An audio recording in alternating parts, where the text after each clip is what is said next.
Hi everyone, thanks for watching. If you enjoy our shows, please like our videos and subscribe to our channel. And remember to hit the bell for notifications. And you can support us via PayPal, Patreon, Bitcoin, and through our website, ageoftruth.tv.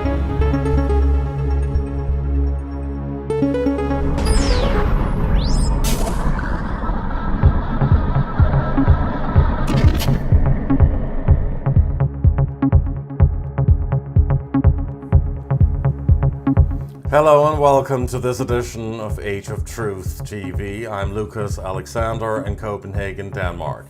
It's the 1st of March 2021 and we are ready today with a live roundtable discussion special with some of the most profoundly visible and active speakers who are bloggers, vloggers and activists in Denmark at this point.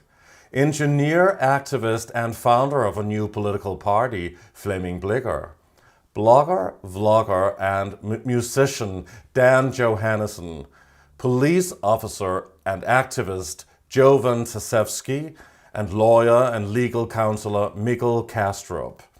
Along with hundreds, in fact thousands of Danish citizens, these speakers have been part in demonstrating against the Danish government, against the restrictions, the lockdowns and the rewriting of the already existing epidemic law.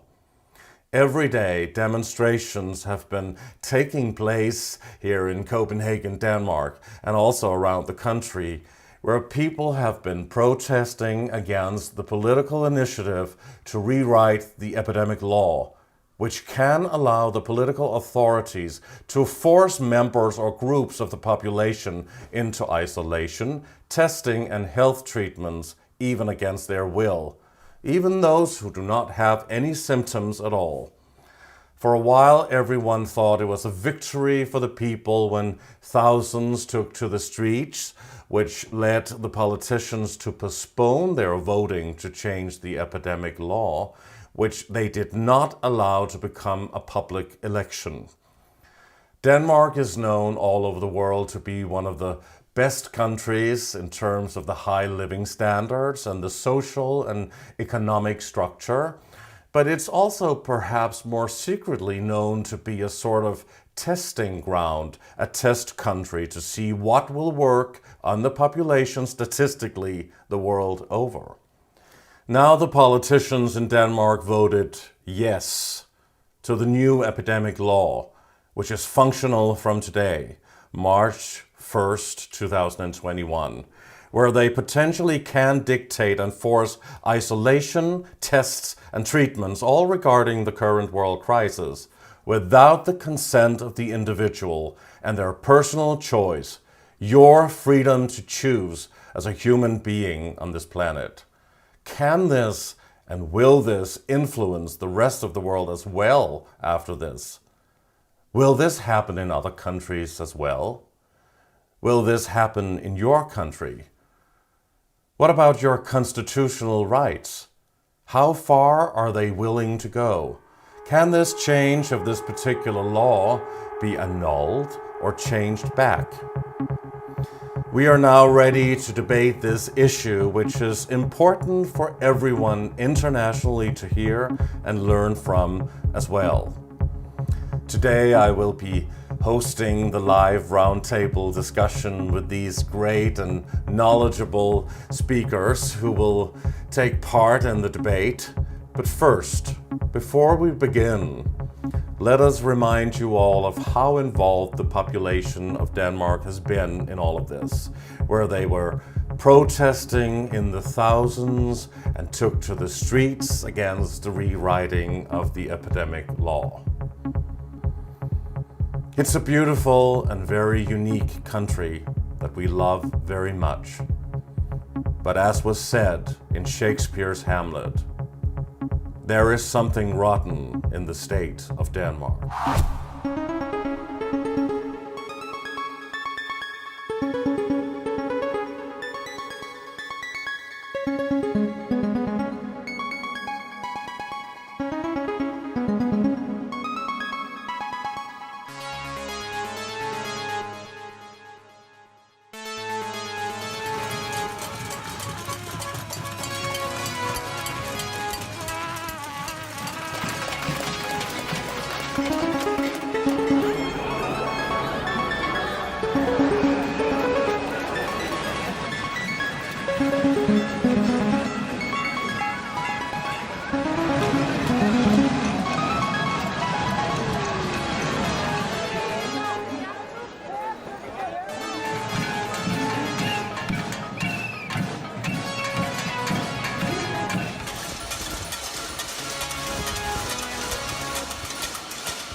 Good evening from Copenhagen, Denmark. I'm Lucas Alexander, and I'm here with a formidable and fascinating roundtable lineup of gentlemen who are quite profoundly prolific and visible in the debate here in Denmark.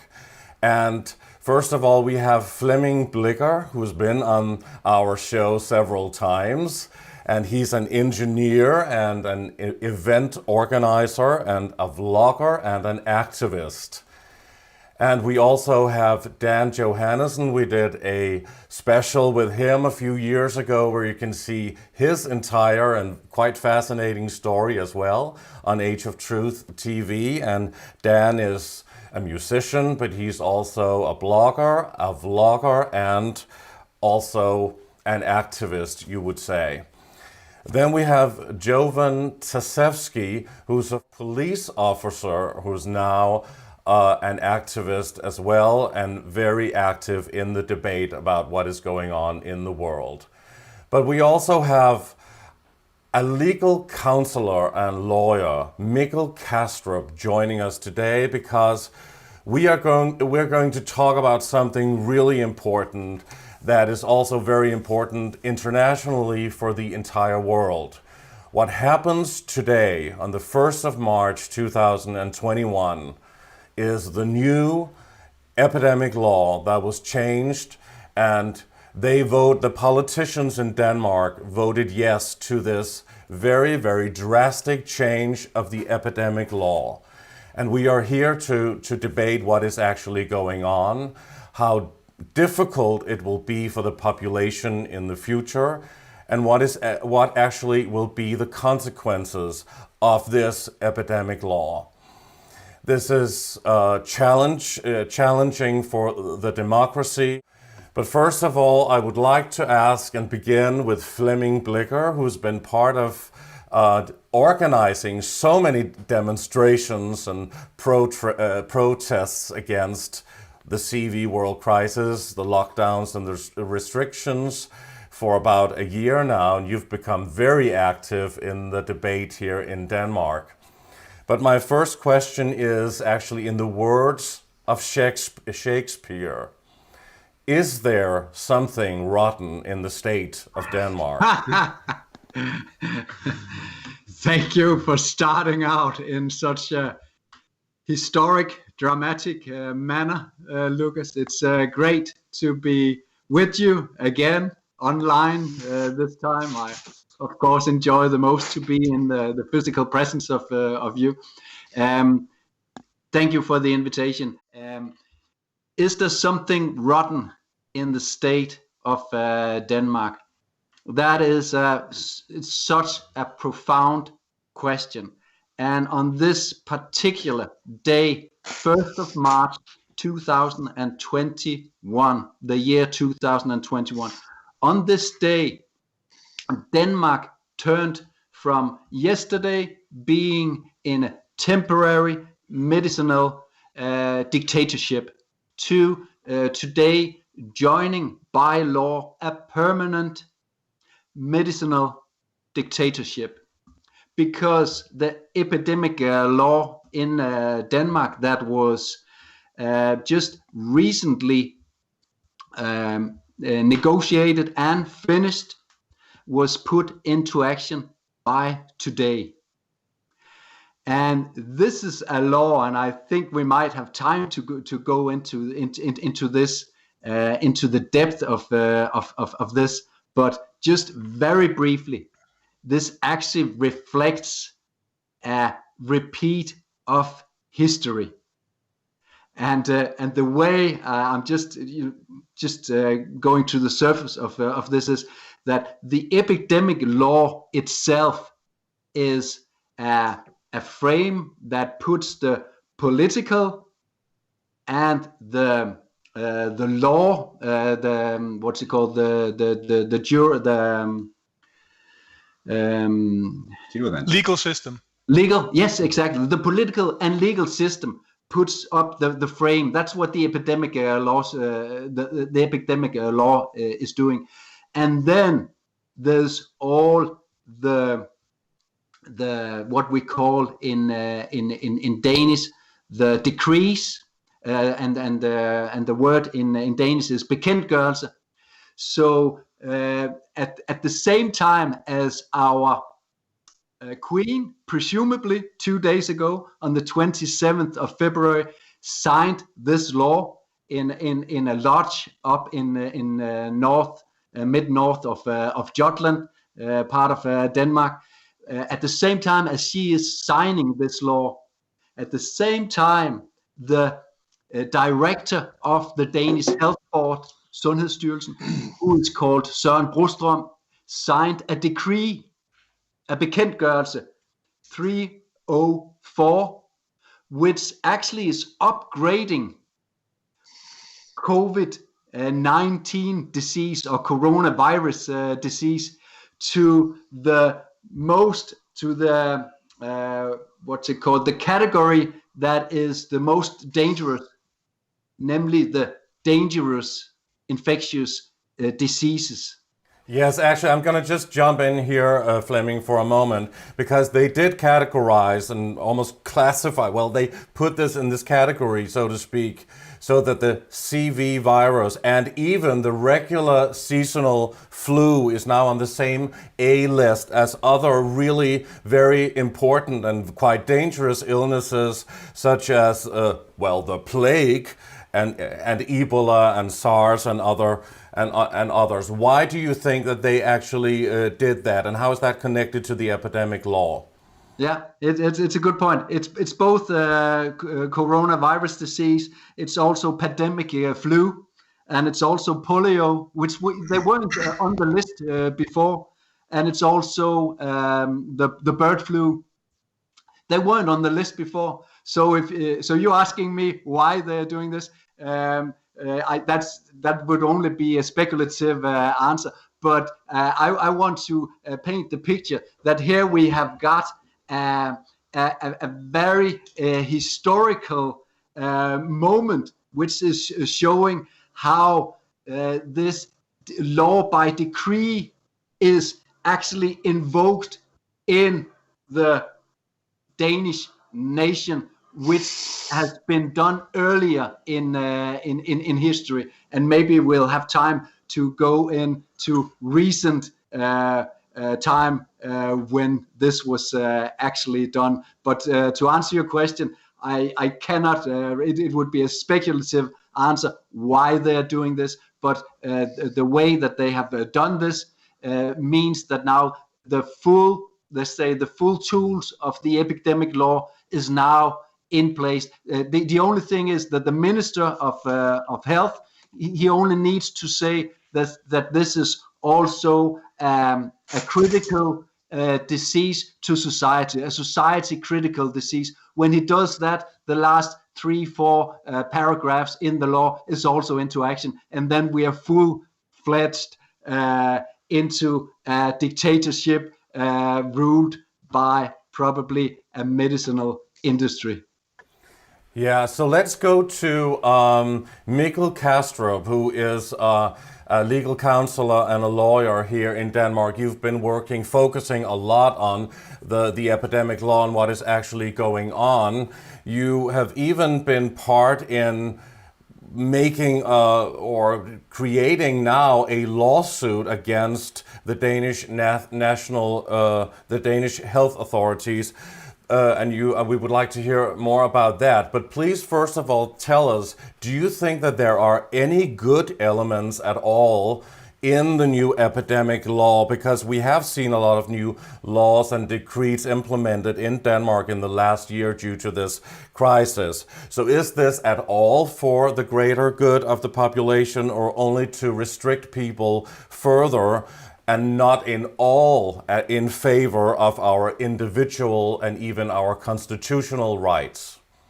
You know, that's a difficult question to answer precisely, because the epidemic law, as it is the new law, it actually has a lot of very good elements that are designed to protect people against governmental abuse. there are built-in various safeties that are supposed to help people. There's somewhere, I'll see if I can find the clause, but it says that you cannot make rules that are more, that interfere more with people's lives than is absolutely necessary. This is stated very precisely in the law, for instance, in paragraph 12. It's stated both in chapter 5 and chapter 6 of the law, and it actually does offer a lot of protection to people. So if you look at the law itself, it is designed quite well. There are also problems in the sense that it extends the options or the possibilities of the state to use force against its citizens. But it could have been so that this use of force would be justified and would only be used in a sensible way. And if that were the case, there wouldn't be a problem. Now, the major problem, and it's really a major problem, is that, just as Flemming said, the Danish Health Authority changed the classification of COVID-19 from being just an ordinary contagious disease to being classified as a really dangerous contagious disease. And this in turn justifies and gives the option of using much more forceful means in the epidemic law. So it is not because of the inaction of this law that Denmark has become a medical dictatorship. It is because of the change of classification done by the Danish Health Authority. And as far as I can tell, this change of classification has no basis whatsoever in science. It is impossible to defend. And as far as I can tell, it has been done on a by reason of a political diktat. They have been told you have to do this, and then they did it. So Flemming is precisely right. By doing these two things at the same time, they have turned Denmark into a medical dictatorship. With that, I fully agree. But they also removed the part in the law that was in there already in the existing law prior to this one. They removed the word vaccinations, and force is no longer included anywhere, which was actually included about 50 times in the previous drafts.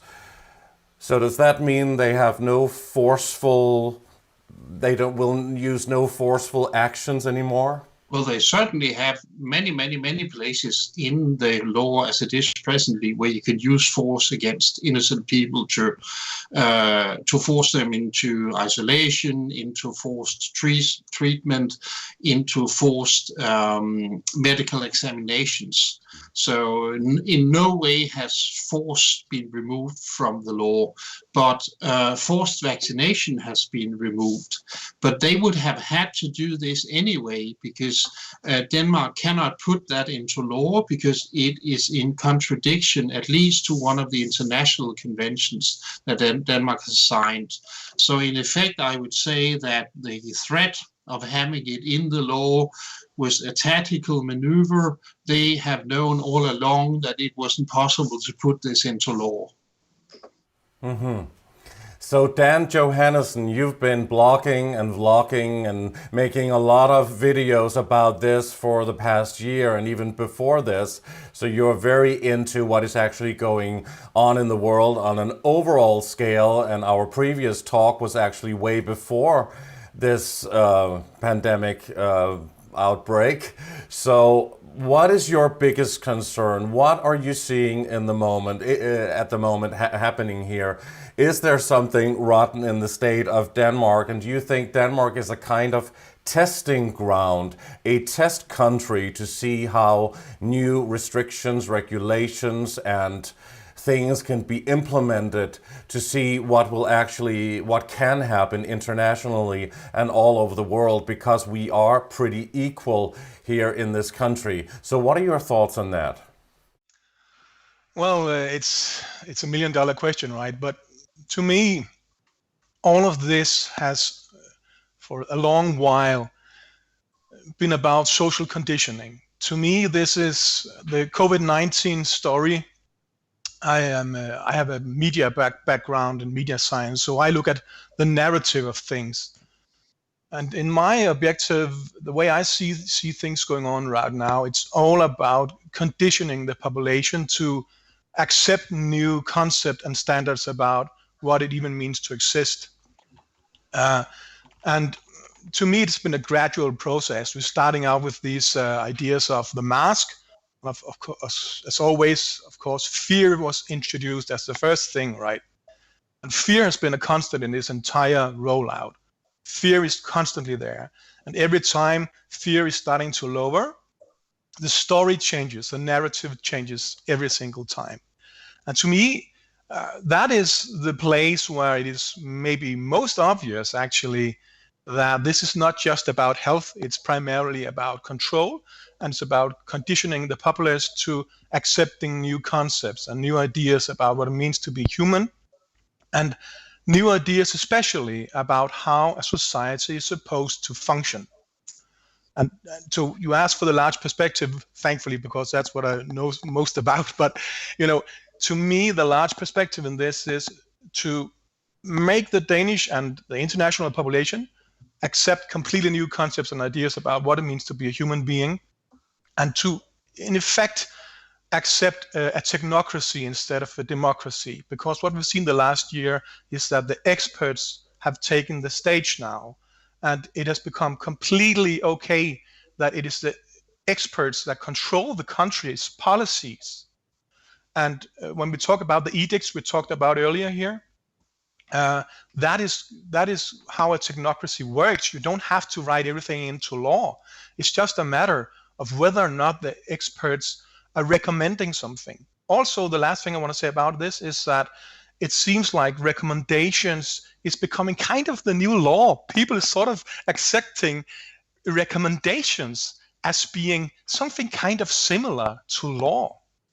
And I'm not talking about the lawyers here, of course, but the broad populace are accepting these recommendations as something kind of similar to law, and they are going they are really going above themselves in order to please these recommendations. They're doing everything the recommendations are telling them.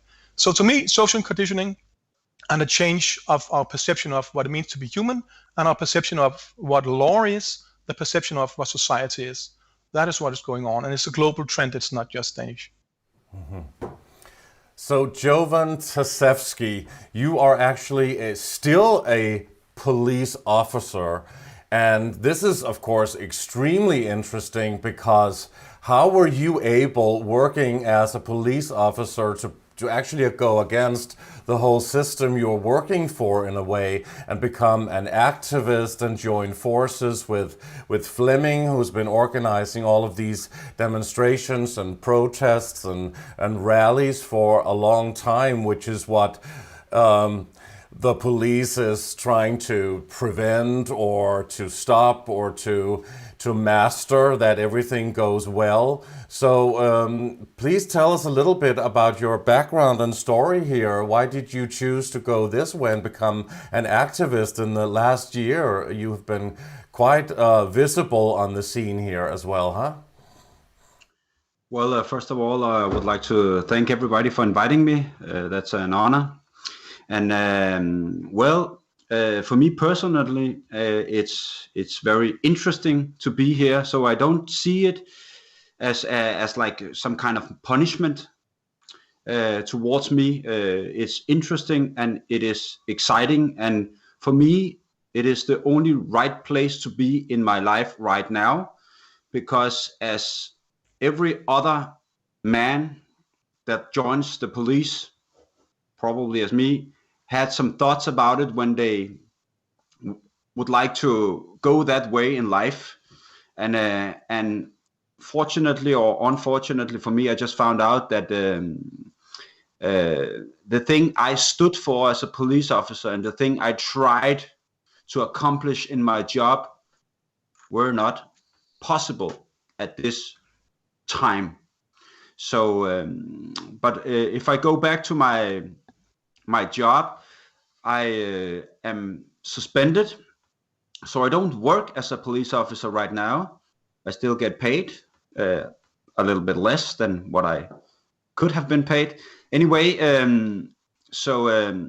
I see myself as just a normal guy, like everyone else in here, trying to do the good things. And what I can contribute with here in this is not the expertise like all the others in this roundtable here, but I have a gift of seeing things in a bigger perspective and in a historical perspective, and I would try my best to link these events that are happening right now to historic events and try to line out the similarities, because this agenda that is rolled out is actually just a copy paste of every agenda that has been since history of time. So there's nothing new under the sun, and because I am the person I am, and going against the system, then it's natural for me to be in this place right now, to be discarded from my job in some point of way. But I don't see it as a how to say nederlag, as a defeat. As a defeat. Not at all. I see it as a journey. Mm-hmm.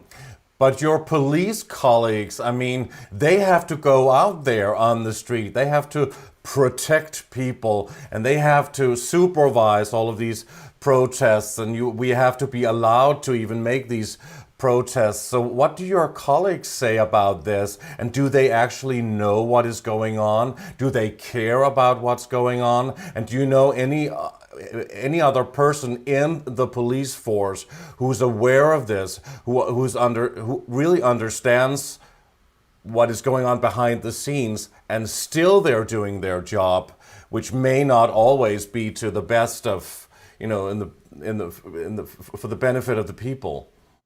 Well, I'm noticing the shift of their conscience at some within some colleagues, but I have still yet to meet my colleagues and in another way. I've still yet to experience that they actually come to me and tell me, well, it's bad. But I'm optimistic, and I'm still hoping that it will come, and it will come. I'm sure. But the way I experienced it long before this was that I was mocked and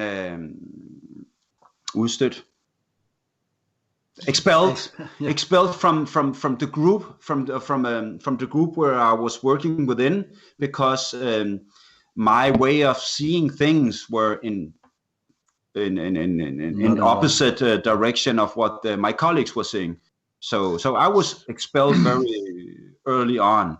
You were not a team player. I were not a team player.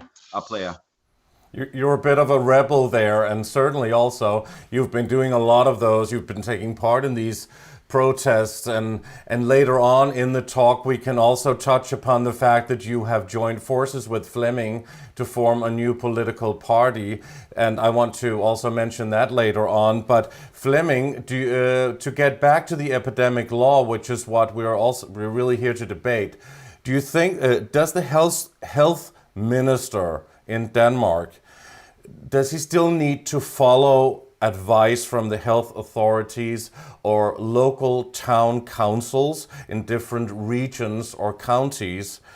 Or can he now dictate by himself who should be treated, who should be isolated or tested without their consent? Can he act alone? Very good question.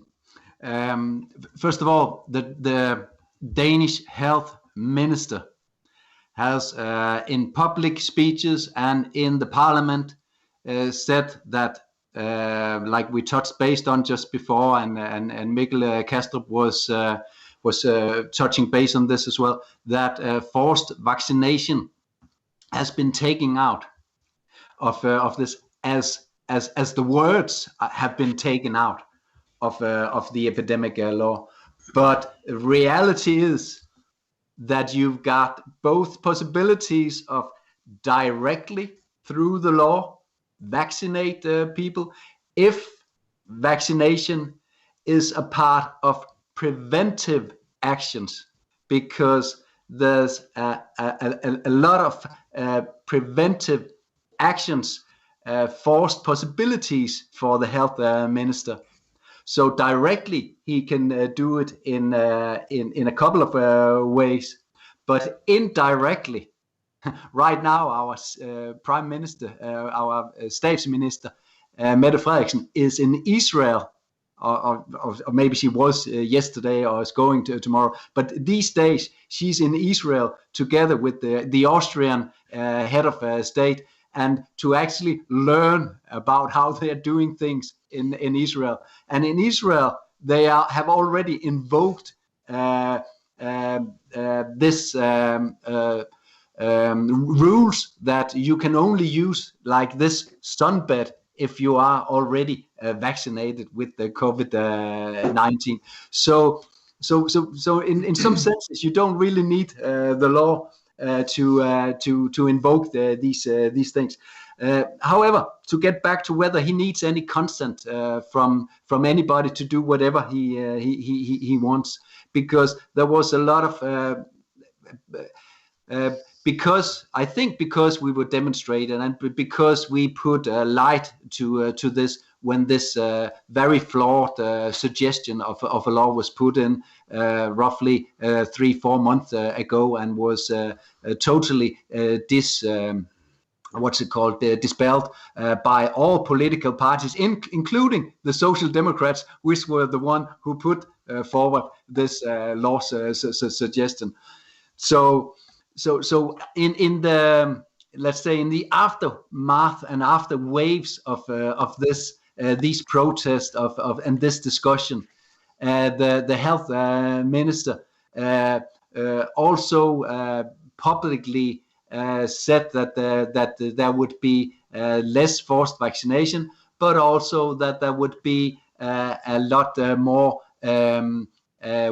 parliamentary control with the enaction of the different paragraphs in the law. That means that, for instance, some of the discussions that would prior to this law been going on openly in the parliament with inquiries from other political members of parliament who is not part of the government. That discussion is now moved into a debate group or a consent group, we can call it, which is moved from a public domain into a sort of a more private is the wrong word, but a domain where it's not openly to everybody what is going on. So yes, in a number of ways, he needs the consent from groups that he himself and the rest of the government and some other authorities that of course belongs to the government, and a few of them is sort of a little let's say outside the government control. So he still in the parliamentary way controls these groups, but it's moved from a public domain to a more private domain where it's not open to all of us what is going on. Mm-hmm. And MIKKEL KAASTRUP, maybe you can also fill us a little bit in from the legal side of things, because you're also working with this. I don't know if you have any input about whether or not the health minister needs to consult local councils and even the health authorities before he can command that somebody needs to be isolated or vaccinated or restricted in any kind of way. And maybe you can also go into your lawsuit, because you are suing the Danish health authorities. Please tell the audience a little bit about that as well. I think I'm going to start with the lawsuits. They haven't actually started yet, and by now there will be 2 lawsuits. One lawsuit is against the specific Danish health authority that moved the categorization of COVID-19 from just being a contagious disease to being a really dangerous disease. We need to sue them, and we need to force them to move back this category. If we succeed in that, we have castrated the Ministry of Health, or rather we have removed his ability to act as a dictator. So that's very important. The other lawsuit focuses on making him agree that the various rules, bekendtgørelser, that he's making, that they are actually null and void. And you will have to argue on different legal basis in order to get there. It will be very much easier if we win the first case against the health authority, where they have to acknowledge that COVID-19 is not a very dangerous disease. And we all know that it is not a very dangerous disease. It's quite obvious. Statistics and any form of fact shows it. And I'd like to compliment Dan on pointing out that this is about brainwashing people into believing things that are obviously not true. This is the main problem. And it is a political problem. This whole situation can only be solved by political means, which is by people in Denmark and in other nations to bring in different politicians that are not insane and that are not corrupt. But let's go back to the legal issue here. What can the Minister of Health do? Well, I wouldn't say that he has that much power. The power is put to other people. But one thing that he can do is that he is, according to the law, he decides whether a disease is just really, really dangerous or whether it is critical to society. So he can remove it up into the most dangerous category. And if he does that, that gives him much more power. And we know that the current minister loves power, or rather the people who handle him and control him. They want him to have as much power as possible. So it's very likely that he's going to do that. And that but Mikkel, I'm just going to jump in here quickly. So, so the health minister, he can just change the categories and put it up on the list, saying it's dangerous. Who's advising him? He's a politician. I think that he's being advised by the World Economic Forum and the WHO and Bill Gates and other people associated with him. But formally, I think he's supposed to be advised by the Danish health authorities. Just like, you know, the Danish Prime Minister said that it was the Danish health authorities who told her to shut down Denmark in March 2020. And we all knew that that was a lie, but now we've had a big commission. They have investigated it, and they have concluded and proven that the Danish health authorities recommended that she did the exact opposite of what she actually did. So we know she's lying. Quite obviously, the Danish health ministry is not listening to the Danish health authorities. We can't prove who it is that he's listening to, but we can guess. Now, you're speaking about whether can he just change the categorization on his own. He can't do that, at least formally, according to the law, he can't. The club that Flemming spoke about, the group of parliamentarians who's supposed to be supervising him, they have to approve of his change of categorization. And only if they approve of it, or rather if they don't protest, will it go through. And it is very important here who is going to be in this club or this group of parliamentarians, because you would assume normally that the people that are put in, they will reflect the composition of the Danish parliament. Because if they don't, then it's just a joke, of course. And it doesn't say in the law text whether they will reflect the contents of the parliament. So we will just have to see. And apart from those guys, there's also an epidemic commission. And funnily enough, this commission, the members of it will be pointed out by the Minister of Health. And after he has pointed them out, they will then advise him. So I do assume that he's going to point out people who's going to advise him the things that he wants to be advised. And then when he makes mistakes, and of course he will make mistakes, then we'll say, well, they were the guys who recommended me. They're at fault. Fire them, shoot them. I didn't do anything wrong. So this is the way they do these things.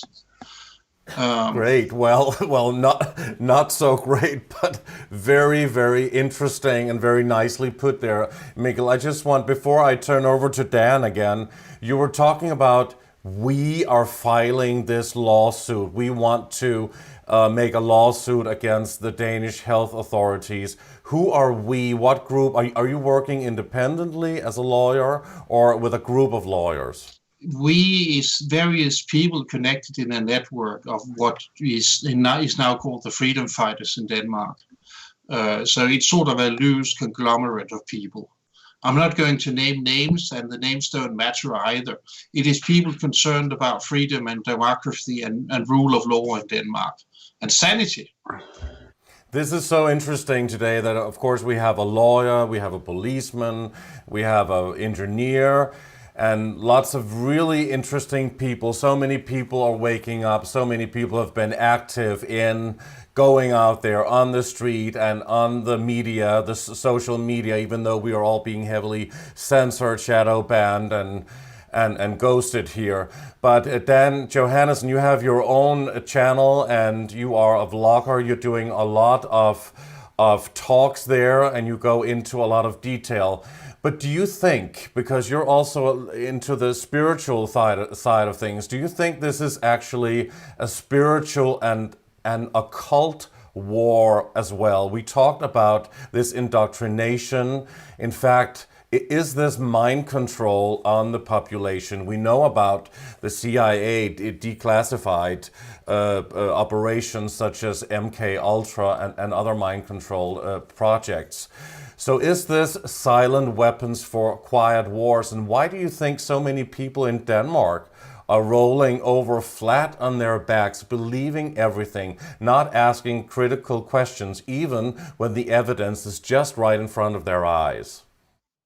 Well, there was quite a few questions, and most likely I will be able to remember one, but I just jump into it and we can take it along way. Well, first of all, when you talk about whether or not this is a spiritual thing, of course, that will depend on the eyes that are looking on these matters. I suspect for most people, this is a political thing first and foremost, and a power game. I myself, I'm a Christian. I've been in New Age for 30 years. So of course, I also look on before I became a Christian.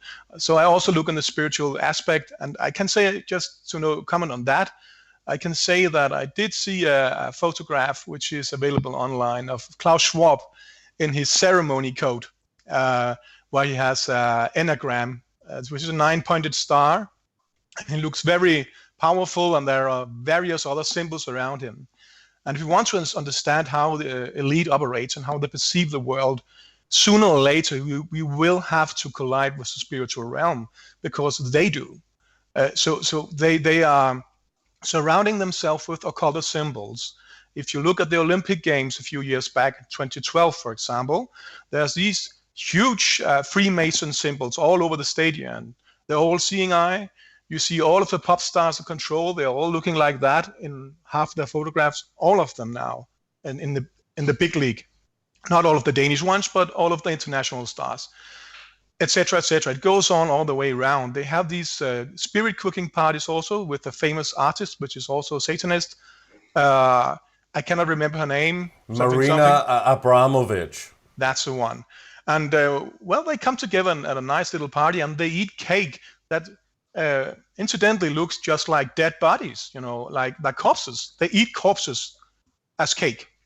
And there are tons of images of that. You just look up spirit cooking online and you will see it. It's right there. So if you want to understand the elite's perspective, sooner or later, I guess you will have to also reflect on the spiritual aspect. And so what I see from their perspective, a lot of spiritual things are going on. For example, if you look into the Encyclopedia Britannica, which is a well-renowned encyclopedia, and you look up mask, it clearly states that the mask is the symbol of the slave. It is the symbol of the slave, and it's always been like that. So they're using various sorts of symbolism.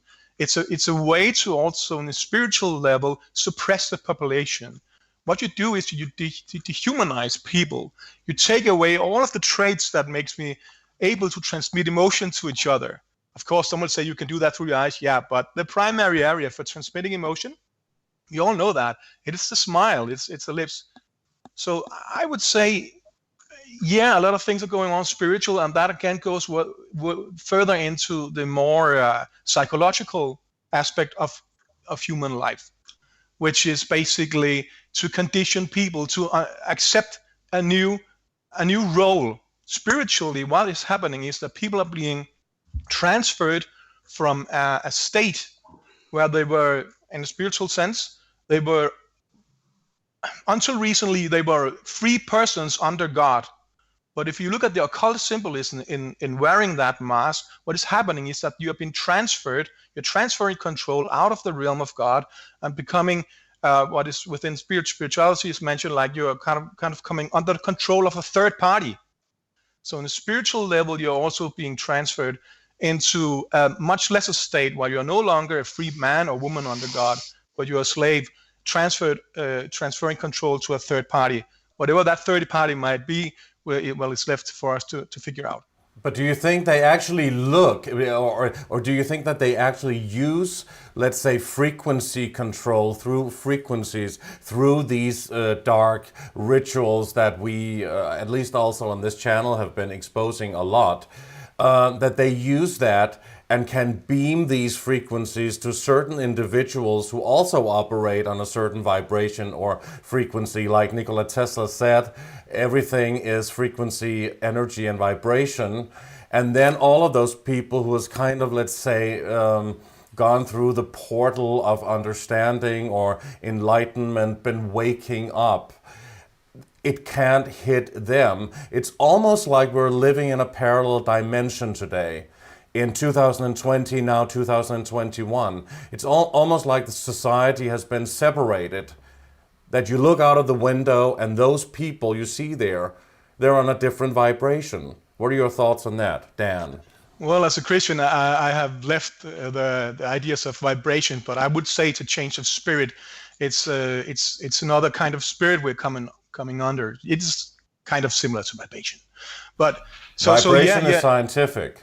Yeah, vibration is scientific, but we are within the spiritual realm, so it's, you know, it's terminology. It doesn't really matter that much, because I do agree with you that a lot of things are going on in the spiritual level. We are turning we are moving from one sort of spirit, one sort of understanding, of one sort of being and existing in the world into another type, and that is also, of course, being evident in people's social life, in people's psychological life, and everything.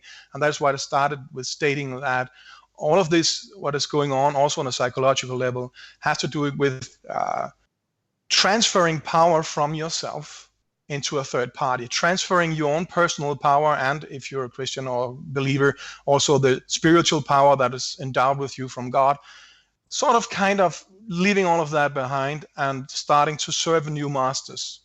That is what is going on in a more occult level, I would say, but also on a psychological level. If you don't like the occult stuff we're talking about right now, just look at that psychological level, because we are transferring power on a psychological and a legalistic level and emotional level, mental level, and a spiritual level. We are transferring power on all imaginable levels of being a human. And I think that is a significant move that is going on, and people are hardly even aware of it. They are surrendering everything that means to be human to someone else. And that is the saddest part about all of this, in my eyes. That is true oppression. Yeah, true oppression. And people are giving their power away. So, Jovan, what are your thoughts on what is going on right now? You've been so active also on the streets with Flemming and lots of other people who've been tirelessly demonstrating and protesting, peaceful demonstrations that you've been taking part of. Why do you think the majority of the population, not only in this country, which is Denmark, but also internationally, why do you think so many people globally comply to what the presidents, the prime ministers, and the heads of states are telling them through the mainstream media?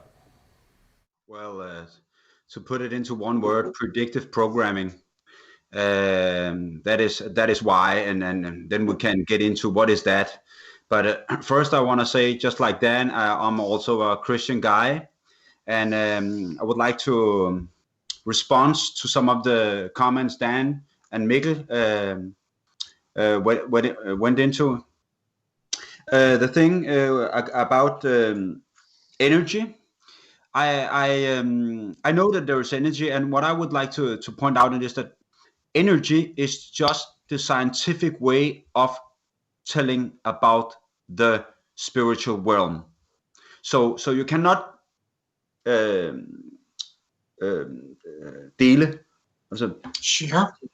You cannot Separate. They're integrated in to each other. So what I see is, yes, there is energy, but we gotta understand in a biblical Christian way of thinking that this is the spiritual realm. The energies from these spiritual beings, that's what they can do. That is what their power lies in. And regarding to the predictive programming, you mentioned Dan, the Olympics. If you look back at the 2012 Olympics, I don't remember if it was the startup ceremony or the closing ceremony when they told us in their show that a pandemic is coming. That was the show were about. So when and Mikkel, you were talking, when I were going back to the law thing, you talked about how law is actually being used and being implemented. Yes, we have laws, but de facto we are governed by decrees. We're not governed by laws. So that is why you transfer the power from the majority, let's say this illusion of that we have a democracy. No, we don't, because in every law, the actual power of it is created in the decree, and that is up to the minister to make this decree, and the actual ruling is the decree. And Flemming and I talked about this earlier on, and if it's okay, I would like to get into this, because this is not new. We have been ruled by decree a long time ago, and it started. If you look back in history, that is what we can contribute with. Is if we go back to the National Socialist Party, the Nazi Party, back in 1933. The 24th of March, they enabled the Enabling Act. In Danish, we call it Bemyndigelsesloven. And that is the actual, let's say, inspiration where I think that the Danish government has to the way of ruling and trying to go around the laws by this Enabling Act. If you go into Wikipedia and type Bemyndigelsesloven in Danish, or Ermächtigungsgesetz in German. Exactly, or Enabling Act, it actually says that, if I may, I will just read it up and try to translate it in the Danish version, is that after Hitler, who was announced as a Reich Chancellor on January 30th January 1933, he asked his President von Hindenburg to dismantle the Reichstag, and the 5th March 1933 there was an election in the Reichstag, and the Reichstag, as you remember, it was burned down, and the reason they suspended a lot of constitutional laws in Germany at that time was because of the burning down of the Reichstag.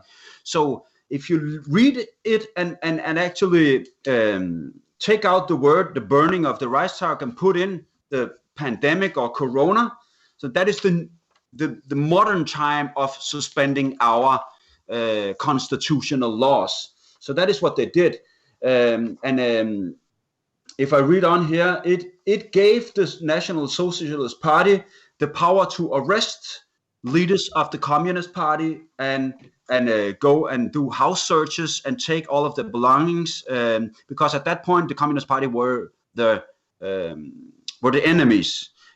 Today they are using Corona to do exactly the same. They're giving the power, and the power is within the decree, not within the law anymore. And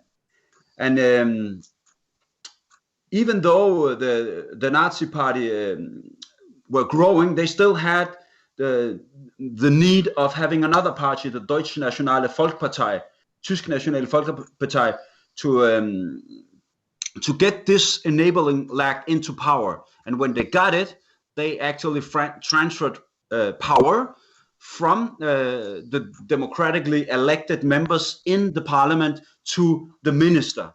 And he could make all of the decrees he wanted. And that is what we are seeing right now. And it's been ongoing actually since they made up of this, because de facto Denmark is run by not laws, but decrees. And every time signed only by the minister. And it doesn't only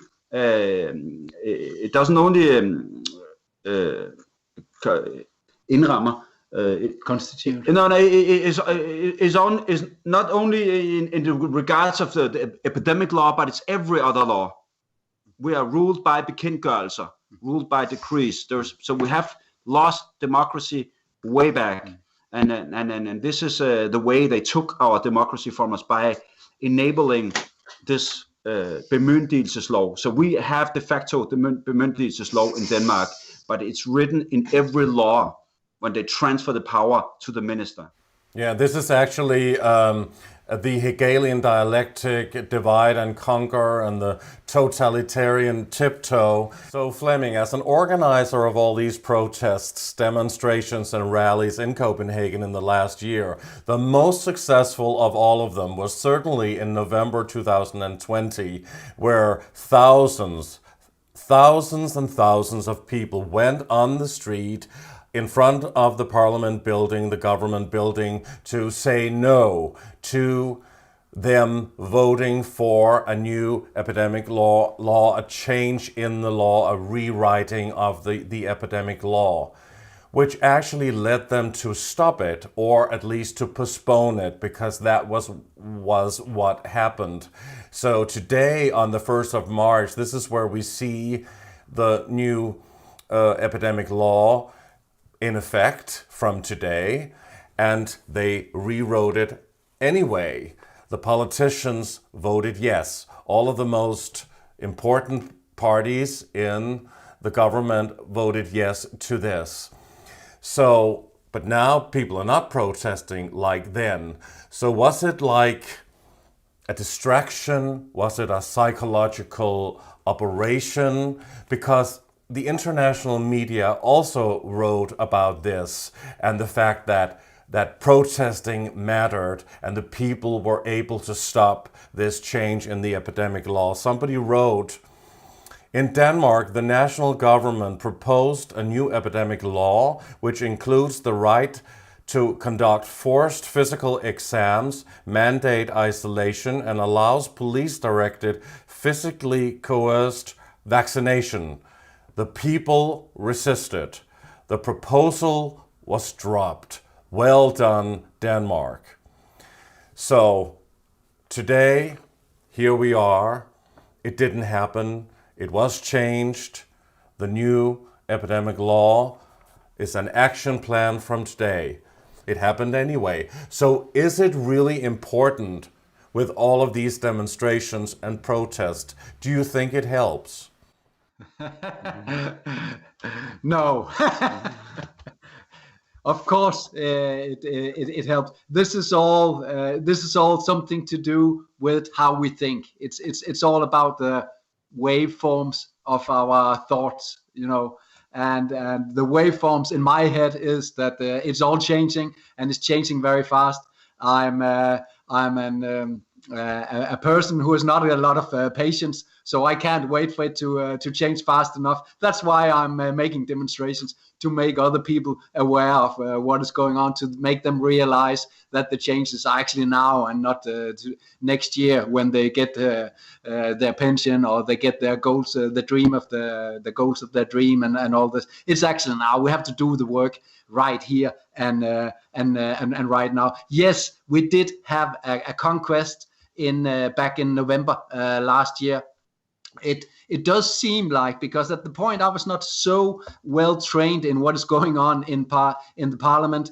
Today I'm not well trained in that either. However, myself, Jovan, other people has been very interested in what is actually going on behind these walls where we are demonstrating outside. So we've been sitting as what's it called, as attendants, listening to what is going on inside. And then it becomes very clear to me that it could have been a setup, because at that time even the Social Democratic Party did not vote for their own law.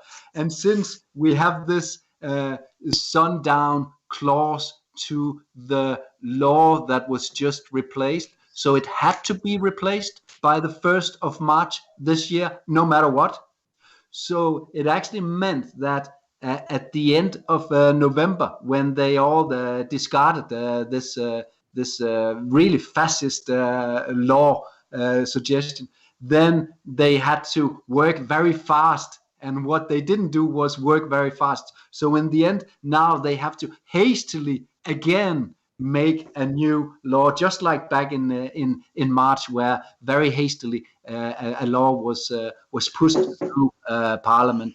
And that's pretty much what has been done. Again, it hasn't been a healthy, and it hasn't been a very beautiful way of making a new law into place. I would like to just connect this back to where you started out, Lucas, by saying, is there something rotten in the state of Denmark? Because when we get to this state where it seems like that the legislation doesn't really matter, because as Jovan is pointing out, we have already given all our freedom away to some ministers, who is then referring to within their own government to the Queen. Then it becomes very obvious for an engineer like myself that the constitution in Denmark, the Grundloven as we call it, which was graciously given to the people back in 1849.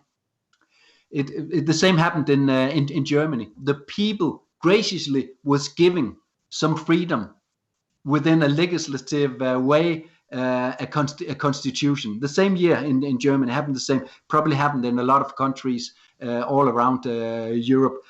And that law has been upgraded or changed 6 times since then, taking away each time the democratic power that was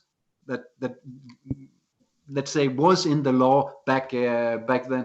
And last time this was done was back in 1953. So today there's really something rotten in Denmark, because as Jovan was pointing out, we are just giving everything over to a government who is in reality through the constitution really governed by the Queen of Denmark herself. We have a 3-fold division of power in Denmark: the executive power, the legislative power, and the judicial power.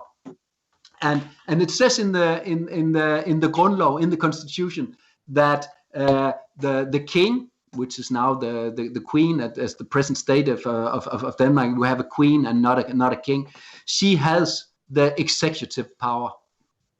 It simply says like that. And the legislative power she has in unison with the parliament. That is the governing the government.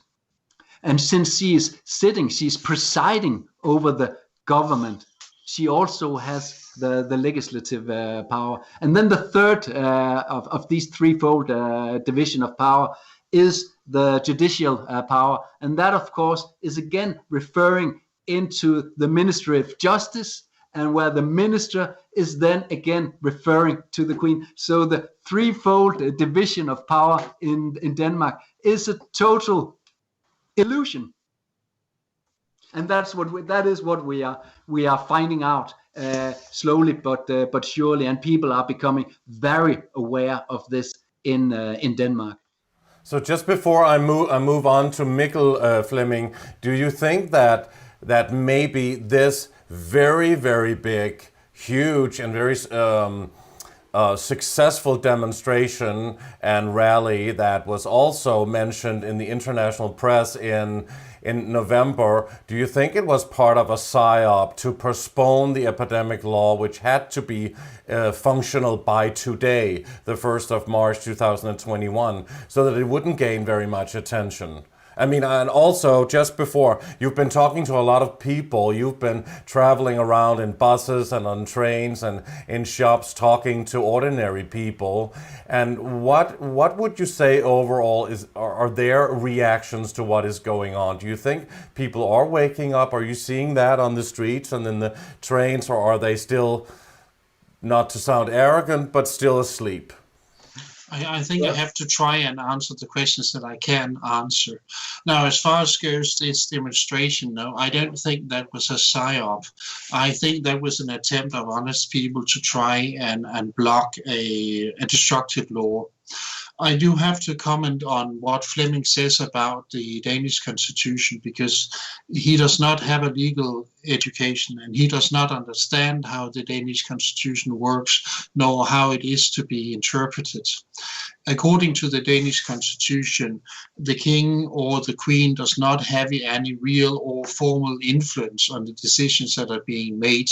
And this is because the constitution is not supposed to be understood just the way that it is written. It is interpreted according to what is called, I don't even think I can translate the Danish term into English, but let's just say these are legal traditions on the level of the constitution. And they change the letter of the law very much. The actual executive power lies with the prime minister and her ministers, and then afterwards with the public administration, while the actual legislative power lies with the parliament. And of course, the power of the judges is in the courts, and they are formally and also in reality independent of the Minister of Justice, that have been put certain blocks in so that the Ministry of Justice can't influence what the courts are doing.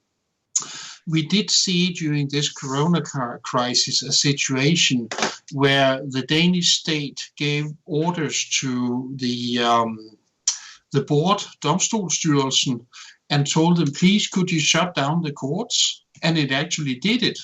This was a clear violation of the Danish constitution.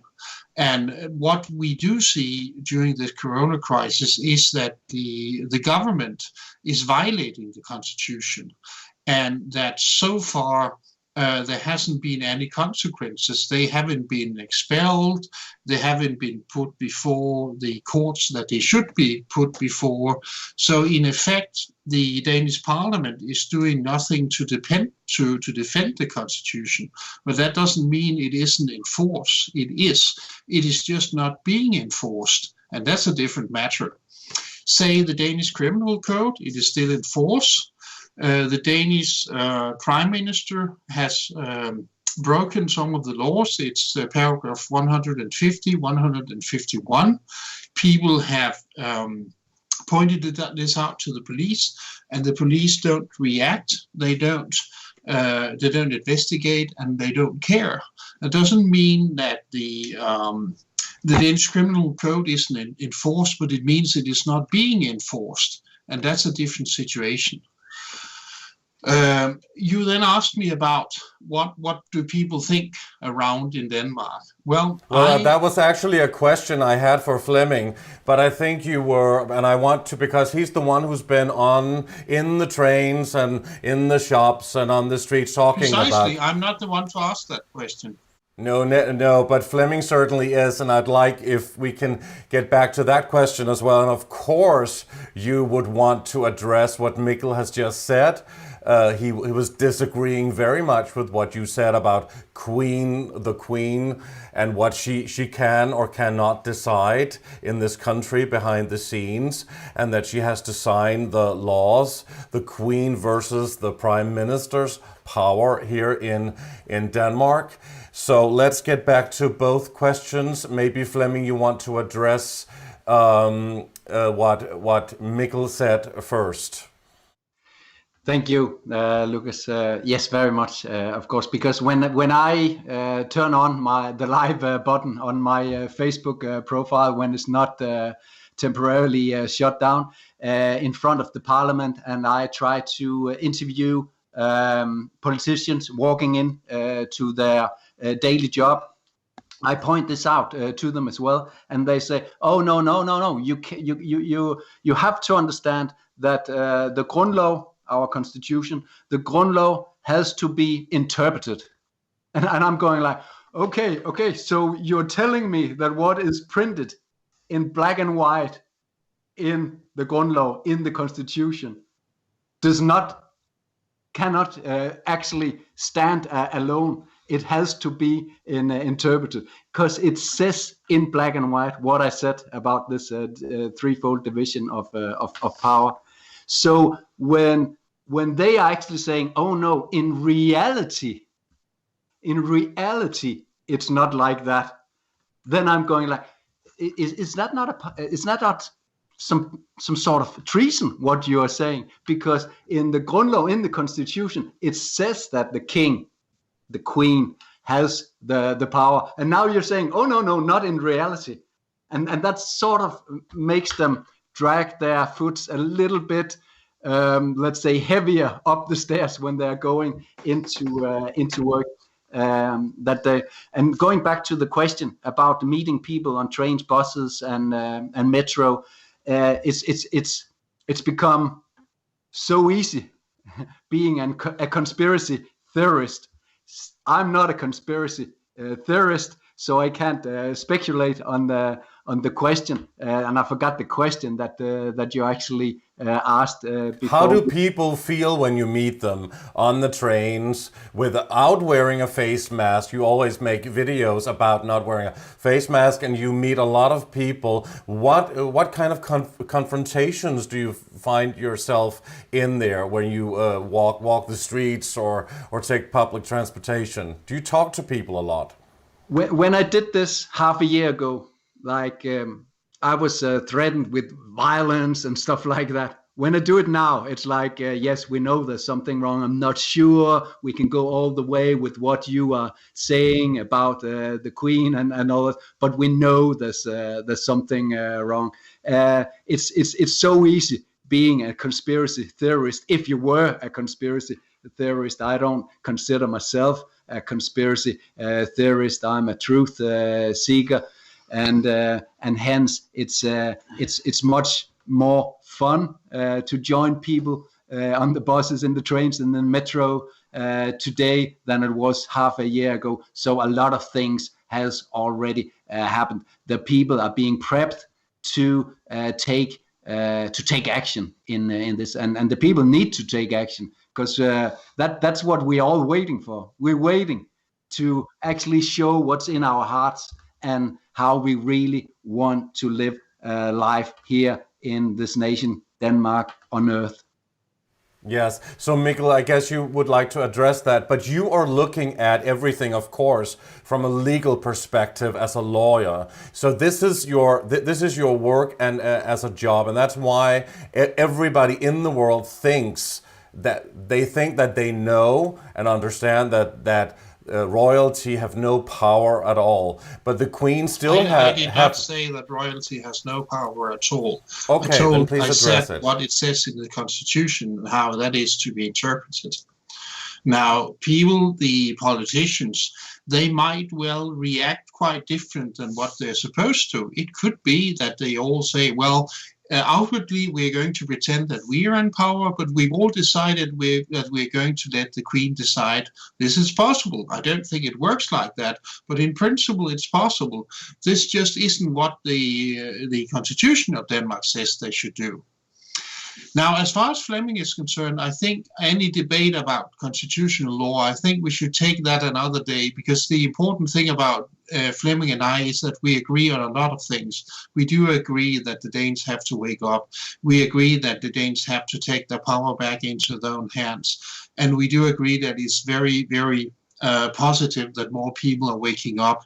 So I have very few conflicts with Flemming, but I don't think this is the right forum to debate constitutional law, really.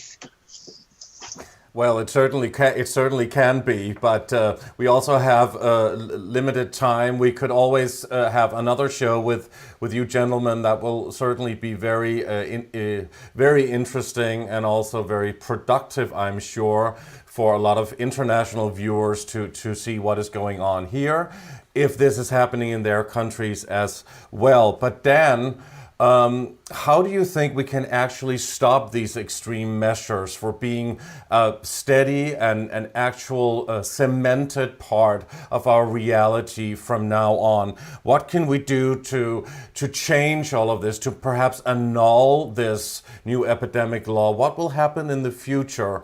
How can we stop this from seeing the light of day in the future ahead? Well, I would say the most important part is two words, which is non-compliance. I guess we have to start addressing this word called civil courage. You know, showing courage. I'm not been good at that myself. When I go into stores, I have this little plastic thing on because I had stress earlier on, so I'm trying to avoid conflict.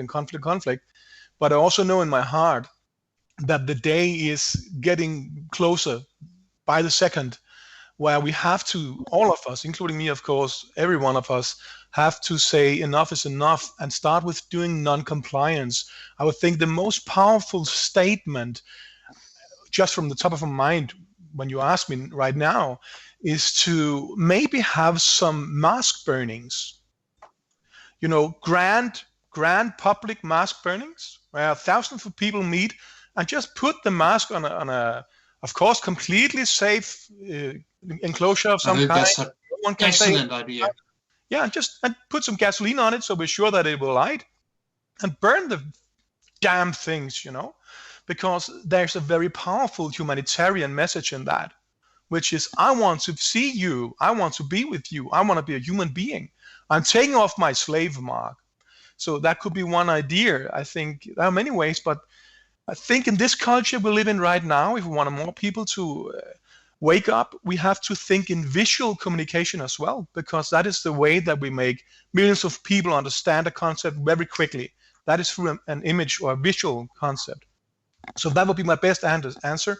Non-compliance, thinking a little bit like a marketing person, which basically means, how do we get the entire country to understand a fundamental message quickly? And that could be by controlled mask burnings. Of course, we have to make sure that not one single mask fly off so that someone have an accident, because that is what the press will write about then. So we have to make sure that it's a safe environment. But once that safe environment is established, we burn those fucking masks away. That could be a way to do it. But don't you think that those are very extreme and very radical measures? Why? What is extreme? It's like if you and me met up and we burned a sock each. I brought my sock, and someone say I brought my panties. So what? It's supposed to be nothing, right?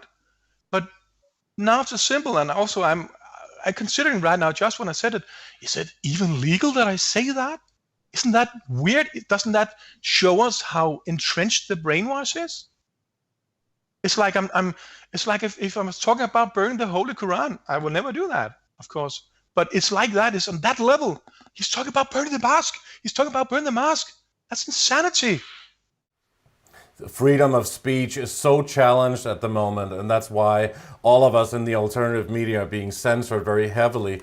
But speaking about, let's say, radical measures, Jovan and also Flemming, you've been protesting for so long, but there is also a protesting separatist group calling themselves Men in Black, who've been protesting, rallying, but also rioting in Denmark, which is quite a totally different approach from how you usually organize your demonstrations and protest, with speakers and banging pots and pans and all of these things that you've been organizing, Flemming. But you have been also in favor of these Men in Black. Do you know who they are? And Jovan, what are your thoughts on how they do that? What do you think of that kind of way of demonstrating? Well, first of all, they are individuals, free human beings, as I am. So it is, I would say that the question you are asking is better answered by the group themselves. So I cannot comment on their measures. What I can say, though, is that if you want to change something in this world, and we go back to, the energy we're talking about, positive, negative energy. So what I would like to comment on that is that you can only change negative energy with positive energy. So if you react and give back negative energy in whatever kind of way that may be, then you will get the exact result what the negative energy want. So that it would be my comment in regards to Men in Black. And you are a police officer, of course, and they were kind of going against the police a bit violently. What are your thoughts on that way? I mean, if you had been in that position on that day? Well, in general, a police officer have to be loyal to whatever commands he gets. So it's up to the police officer to feel in his heart, how long will I stretch my ethics and morals, and in order to trying to comply with the orders. So, but the thing I want to get into, which is very important for me to say, is I will throw a bomb, and the bomb is that the ministers we have now, and the justice minister, and the prime minister, and the other ministers, are actually right now following the law. And why is that? They are actually following the law, and they're actually following the Constitution, because the Constitution is written in a way that loyalty from all the ministers is to the Queen, and is to at that time, the King. So when you get that, when you actually understand what's written in the Constitution, then you will get that the ministers at the moment actually they're not breaking the law. They are not breaking the law, because their loyalty within the Constitution is to the Queen and not to the people. Søren Pind told us that a long time ago, because he at some point lost his temper and wrote it to a randomly guy from the people. He told and us, you're talking about a Danish politician here. Politicians, and that is why, and there is the key to the answer why our prime minister went on to the national television and told that she closed down Denmark in accordance with the authorities, with myndighederne, and the actual authorities, the actual myndigheder she's talking about. If it's not a foreign authority, that's called landsforræderi.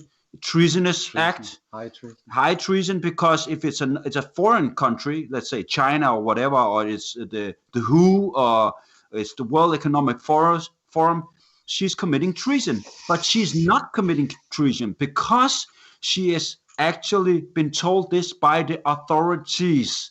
And in Denmark, when we talk about the authorities, myndighederne, the actual authorities she's talking about is the Queen. So that is the answer for your question, if you want to know which authorities she is talking about. And maybe Mikkel will disagree with me on that, but that is what my point is, and that is why we need to we need to change the constitution. We need to give the people the actual power. They don't have the power. They never had the power. We've never lived in a democracy.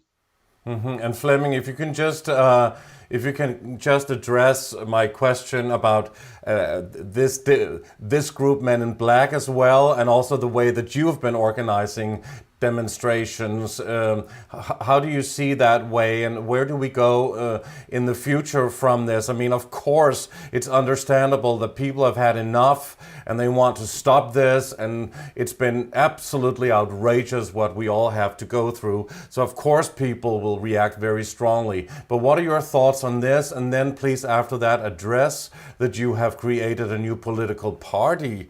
So you're also playing into the political system, or what?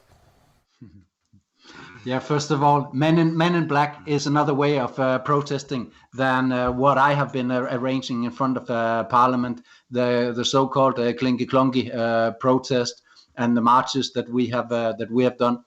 Men in Black are exuding something different. They're showing a different way of protesting to this. It has been very popular with the people. Because it's sort of you sort of get more you sort of get out the frustrations in this way, and that's fully understandable, and I'm fully understanding this. And on Saturday there was another protest against the epidemic law, and I'm on any protest that is against the epidemic law, and I know that they are doing peaceful protest. They have some pyrotechnics that they're using, but it's peaceful protests. I fully support all peaceful protests, and especially against the epidemic. So addressing the other side of this, addressing why we are actually making a party. It's called the Constitutional Party. It's called Forfatningspartiet in Danish, and it is exactly for the reasons that Johan was just talking about. That when you read the Grundlov, the Constitution, and you're not trying to interpret it, but you actually read it. It says, like Johan is saying, the ministers are the servants of the Queen, and the states, the Minister of State, when she addressed Denmark and shut down Denmark, the lockdowns, when the lockdowns started 1 year ago, it was the Ministry of State that simply, because there's been a big investigation into this, done by a hero of mine, Jørgen Grønnegård Christensen. He has been writing about this law, rule by decree in Denmark for some time, and now they actually hired him to make this investigation. He made a 600 pages report on the rotten state of Denmark. So it's based on these grounds that we have formed the political party, which is called the Constitutional Party, or Forfatningspartiet. But why another party, Flemming? You were already part of another party in Denmark called JFK 21. So why so many, let's say, separatist parties? Aren't you playing the political game, playing into the power structure as we know it, instead of changing the whole system? Absolutely. It's a conundrum. Like, why do you make a political party when you have just exposed that the parliamentary process in Denmark is rotten to the core, but we got to make this this information available to the people of Denmark. They understand grassroots movements, so I support grassroots movements that inform about these things.